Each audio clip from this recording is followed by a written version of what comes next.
ഒമാനിൽ ഇപ്പോൾ റോസാപ്പൂക്കാലമാണ്. ഒമാനിലുള്ള ആളുകൾക്കൊക്കെ അത് കൂടുതൽ അറിയാം. സുഗന്ധദ്രവ്യങ്ങളുടെ നിർമ്മാണത്തിന് ഉപയോഗിക്കുന്ന റോസ് ഓയിലും മധുര പലഹാരങ്ങളിലും ഭക്ഷണത്തിന് ഉപയോഗിക്കുന്ന റോസ് വാട്ടറും ഉത്തര ഒമാനിലെ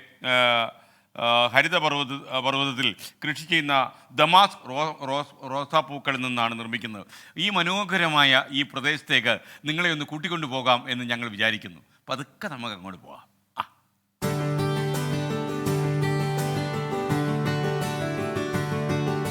റോസാ പുഷ്പങ്ങളുടെ വിളവെടുപ്പ് കാലമാണ് ഇപ്പോൾ ഒമാനിൽ.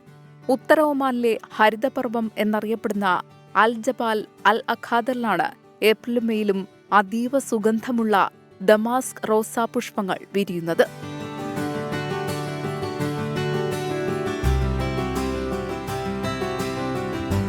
പ്രഭാതത്തിലാണ് റോസാ പുഷ്പങ്ങളുടെ വിളവെടുപ്പ്.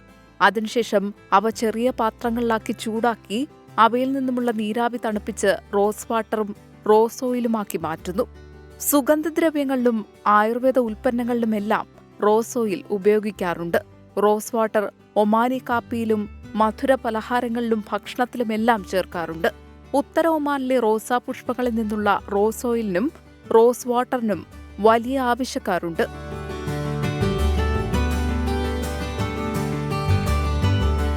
Research desk 24. ലോകത്തെവിടെയായാലും ഏത് സമയത്തും 24 വാർത്തകളും ഓഗ്മെന്റഡ് റിയാലിറ്റി പാക്കേജുകളും എക്സ്പ്ലെയിനറുകളും വിശദമായി കാണാൻ ഞങ്ങളുടെ യൂട്യൂബ് ചാനൽ നിങ്ങൾക്ക് സബ്സ്ക്രൈബ് ചെയ്യാം.